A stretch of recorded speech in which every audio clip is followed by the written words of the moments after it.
PDM ने हुकूमत के खिलाफ फिर कमर कस ली। दिसंबर में लॉन्ग मार्च पर गौर शुरू कर दिया। तारीख का ऐलान बाद में किया जाएगा। शाहिद खाकान अब्बासी कहते हैं पहले महंगाई के खिलाफ बड़े शहरों में रैलियां होंगी और फिर लॉन्ग मार्च होगा। अब हुकूमत को घर भिजवा कर ही दम लेंगे।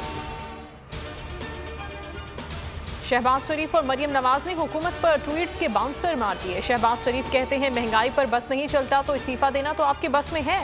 वजीर आजम इस्तीफा देकर अवाम को फौरी रिलीफ दें। मरियम नवाज कहती हैं अवाम आज 2017 वाला नवाज शरीफ का पाकिस्तान ढूंढ रहे हैं।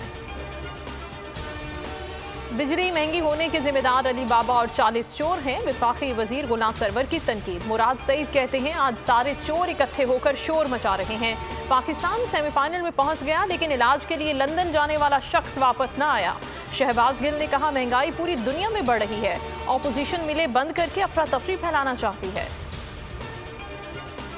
महंगी चीनी ने आवाम की जिंदगियों में कड़वाहट घोल दी। कोयटा में चीनी की कीमत 160 रुपए की रिकॉर्ड सतह को छू गई। दीगर शहरों में भी चीनी 150 रुपए के निर्खों पर फरोख्त। टमाटर की कीमतें भी आसमान से बातें करने लगी। कीमत 240 रुपए फी किलो तक पहुंच गई। सिंध में क्रशिंग शुरू न होने पर मिल्स ने चीनी की कीमत बढ़ा दी। सूबाई हुकूमत ने प्राइस कंट्रोल के हवाले से कुछ नहीं किया। तर्जुमान वजारत खजाना मुजम्मिल असलम ने कीमतों का जिम्मेदार सिंध हुकूमत को करार दे दिया।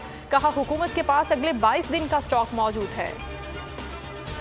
पाकिस्तान मुस्लिम लीग नून ने मुल्क में फौरी नए इंतखाबात का मुतालबा कर दिया। साद रफीक और अयाज सादिक ने प्रेस कॉन्फ्रेंस में कहा कि दूसरों पर वोट चोरी के इल्जाम लगाने वाले खुद धांधली के चैंपियन साबित हुए। डस्का इलेक्शन इंक्वायरी रिपोर्ट में सच सामने आ गया। हुक्मरान चोर और डाकू के लेवल से भी ऊपर चले गए।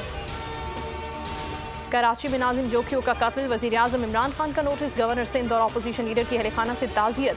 तहकीकात के लिए GIT बनाने की यकीन दहानी। कहा जंगल का कानून चलने नहीं देंगे। नूर मुकदम कत्ल केस अदालत की मुल्जिम जाहिर जाफर को रवैया दुरुस्त करने की वार्निंग। रवैया दुरुस्त न किया तो वीडियो लिंक के जरिए मुल्जिम की हाजिरी शुरू करेंगे। तहरीरी हुक्मनामा जारी। 10 नवंबर को मजीद गवाहों के बयानात रिकॉर्ड कराने के लिए नोटिस जारी कर दिए। T20 वर्ल्ड कप में जीत का तसलसल बरकरार। शाहीन एक और शिकार के लिए तैयार। पाकिस्तान ने स्कॉटलैंड को निशाने पर लिया। कल दोनों टीमें शारजा के मैदान में टकराएंगी। मोहम्मद हफीज कहते हैं टीम की नजरें टाइटल जीतने पर हैं। T20 वर्ल्ड कप का मार्का इंग्लैंड और ऑस्ट्रेलिया ने सेमीफाइनल के लिए क्वालिफाई कर लिया। जनूबी अफ्रीका सेमीफाइनल की दौड़ से बाहर। पहले मैच में ऑस्ट्रेलिया ने वेस्ट इंडीज को 8 विकेटों से शिकस्त दे दी। दूसरे मैच में जनूबी अफ्रीका ने 10 रन से इंग्लैंड को हरा दिया। और ह्यूस्टन में म्यूजिकल कॉन्सर्ट में मौत का रक्स। शो के दौरान भगदड़ मचने से 8 अफराद हलाक और 300 से ज्यादा जख्मी। म्यूजिक फेस्टिवल में 50,000 के करीब लोग मौजूद थे। मद्दाहों की स्टेज पर चढ़ने की कोशिश के दौरान ये वाकया पेश आया। हेडलाइंस आपने जानी। न्यूज स्टूडियो से फिल वक्त इतना ही। किसी भी खबर के लिए विजिट कीजिए bolnews.com और देखते रहिए बोल न्यूज।